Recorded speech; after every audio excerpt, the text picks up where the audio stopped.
नमस्कार दोस्तों।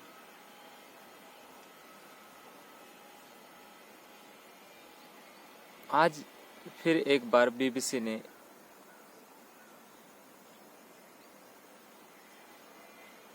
एक न्यूज़ दिखाई।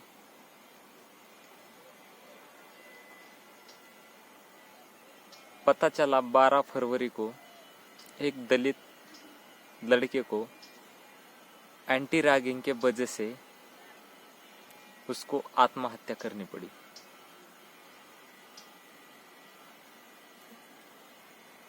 जब भी कोई दलित लड़का पढ़ना चाहता है, अपने टैलेंट के, अपने मेहनत के ऊपर मेहनत करके पढ़ना चाहता है, तो उसे इस परिस्थिति का सामना करना पड़ता है।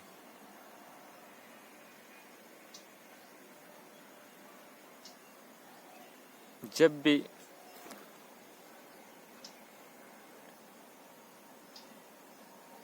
एक दलित लड़का अपने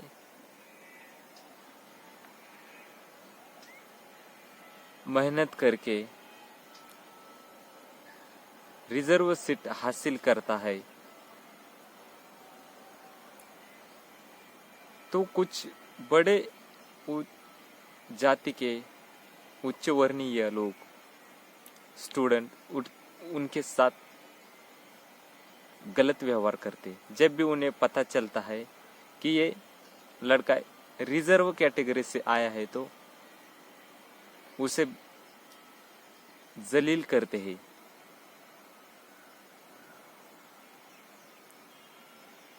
ना ही उसे बात करते हैं, ना ही उसे, ठीक है बात नहीं कही तो भी चलेगा, लेकिन उसका मजाक उड़ाया जाता है। ऐसा ही केस, मतलब ऐसी ही घटना हैदराबाद में हुई थी। रोहित वेमुला के साथ।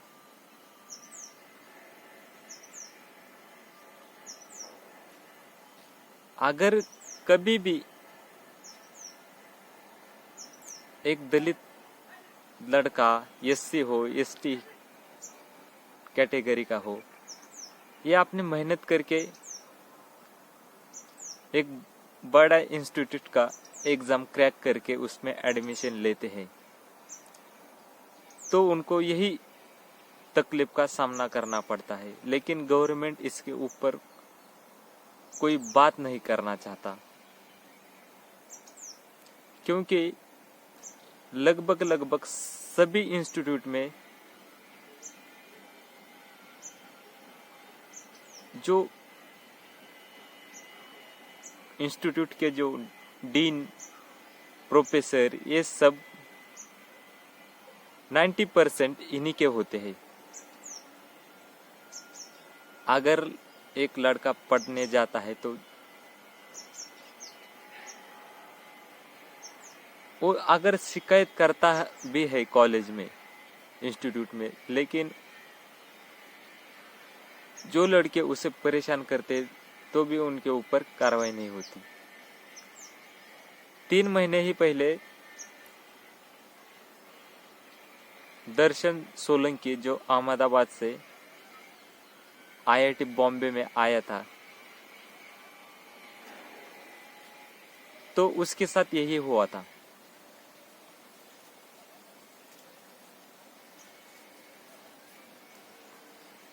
उनसे, उनके घर वाले से बात जब बीबीसी ने की, तो जब भी दर्शन का उनको फोन आता है, तो कुछ बोलते समय उदासी उसके आवाज में दिखाई देती थी। लेकिन जब भी वो, उनके घर वाले उसे पूछते थे कि कुछ परेशानी है या कौन परेशान करता है, तो वो कहता था कि नहीं, मुझे कुछ परेशानी नहीं। लेकिन वो अपने बहन से सब बातें कहता था कि एसटी एससी के लड़कों के साथ कितना दुर्व्यवहार किया जाता है, वो चाहे प्रोफेसर के माध्यम से प्रोफेसर हो किया जाता है। तुम्हें क्या जरूरत है? अगर तुम एससी कैटेगरी से आए हो तो तुम्हें क्या जरूरत है? मतलब अगर कोई इशू होता है, अगर कोई उनको परेशान करता है, जाता है, हेल्प करना, वो हेल्प मांगना चाहता है किसी से, चाहे एक दूसरे के फ्रेंड से जो उच्च वर्णीय जाते हैं, तो उनसे वही बोला जाता था। ऐसा उनके बहन ने अपने इंटरव्यू में कहा है। लगभग 95% लोग हमारे देश के, उन्हें दलित कहा जाता है, 95%। और ये अंधभक्तों, हम इस देश में हिंदुत्व का क्यों विरोध करते पता है? हम इसी वजह से विरोध करते हैं क्योंकि तुम्हारे भेजे में गोबर भरा है, गू भरा है।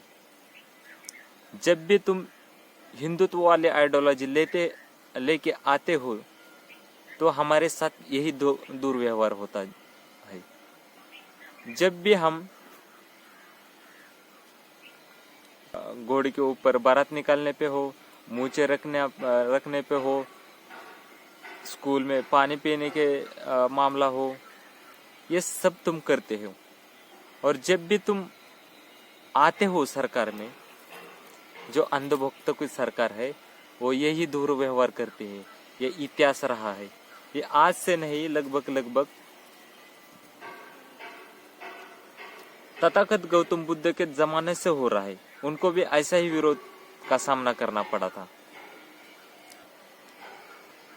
सालों, तुम्हारे गांड में तो दम नहीं रहता सामने से बोलने को, तो भीड़ में क्यों आते हो? गांड में दम है तो अकेले आना चाहिए ना। अगर हमारे ऐसे भी कितने सीटें रहती है, हमारी कितने रहते, सब सीटों पे तो आपका ही कब्जा है। हर एक इंस्टीट्यूट में अभी ये प्रॉब्लम चल रहा है। वो जेएनयू में हो, आईआईटी हो, हैदराबाद का हो, अहमदाबाद का हो, सब जगह पे यही कर रहे हैं ये लोग। दलित के ऊपर अत्याचार करना, आदिवासी के ऊपर अत्याचार करना, ओबीसी लड़कों के ऊपर अत्याचार करना।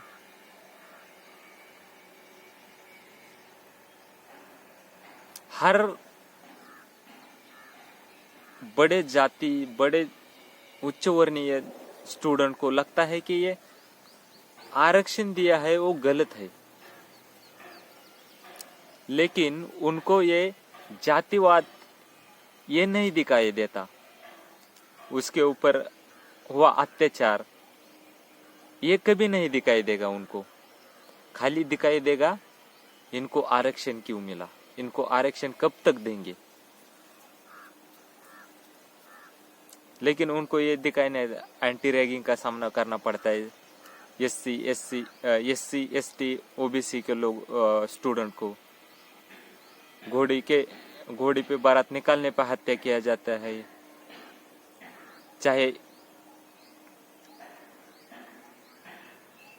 चाहे पानी पीने पे हत्या की जाती है। हम क्यों सपोर्ट करें हिंदू राष्ट्र को? क्यों करें सपोर्ट? हम नहीं करेंगे, मरते दम तक नहीं करेंगे हम हिंदू राष्ट्र को सपोर्ट। ये कितनी गंदे गंदे बातें की है। अगर कोई वेद पढ़ता है तो उनके कान में शीशा पिघलाकर उनके कान में डालना चाहिए। कितने सारे, अभी मैं कुछ नहीं बोलूंगा क्योंकि बहुत सारी गंदी बातें की है उसमें, बहुत सारे ग्रंथों में।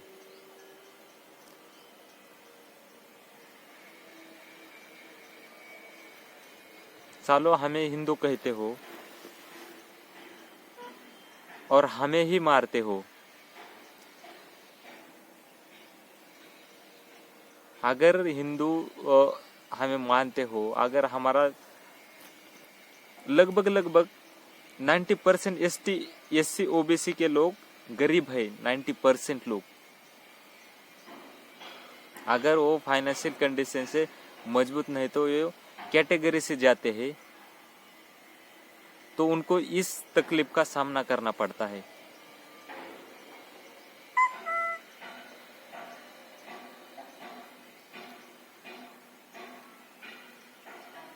अब IIT बॉम्बे ने कहा है ऐसा कोई भी नहीं हुआ, उनके उनके उस लड़के के फ्रेंड मतलब कैंपस में पूछा गया ऐसा हुआ है, तो बाकी स्टूडेंट तो नहीं कहेंगे, जाहिर सी बात है वो उच्च वर्णीय है, वो क्या कहेंगे, हाँ किया था एंटी रैगिंग। जब से ये आए हैं ना, तब से हर एक यूनिवर्सिटी में एंटी रैगिंग होती है, किसी का कत्ल हो जाता है, किसी को क्या किया जाता है, और इसके ऊपर सरकार कुछ भी बात नहीं करना चाहती।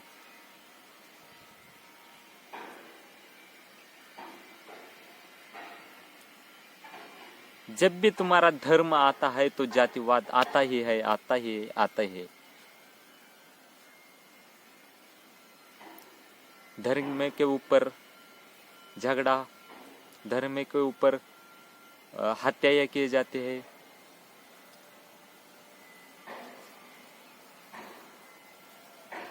क्या क्या नहीं सहना पड़ता इस देश में ST SC OBC लोगों को।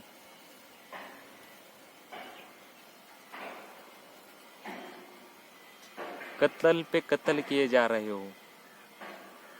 अगर कोई ST SC OBC का लड़का सीखने जाता है तो उसको इस तरह से परेशान किया जाता है कि उसकी पढ़ाई छूट जाए।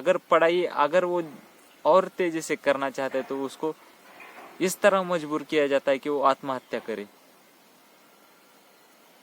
रोहित वेमुला का यही हाल हुआ था।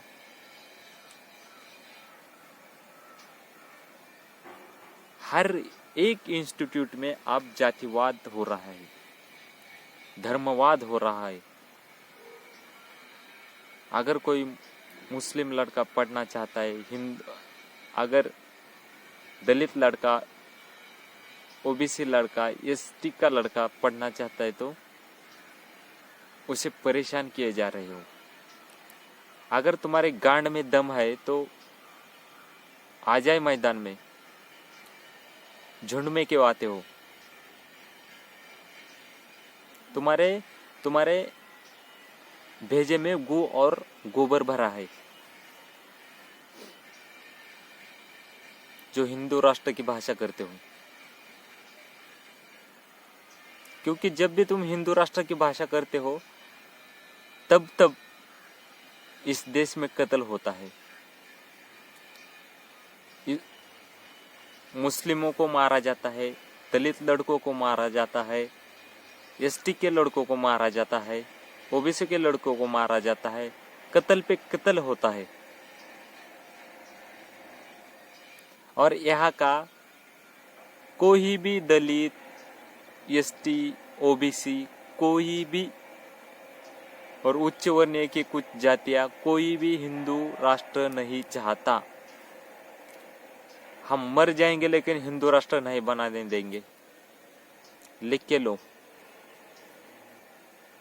इस देश में सबका अधिकार है, कोई उसे छीन नहीं सकता और कोई छीनने भी नहीं देंगे हम।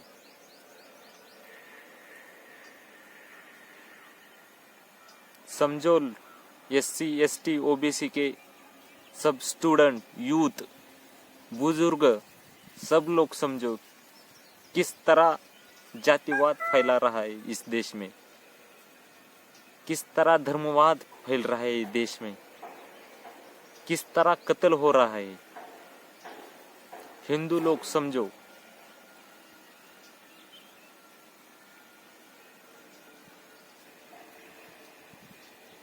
धन्यवाद।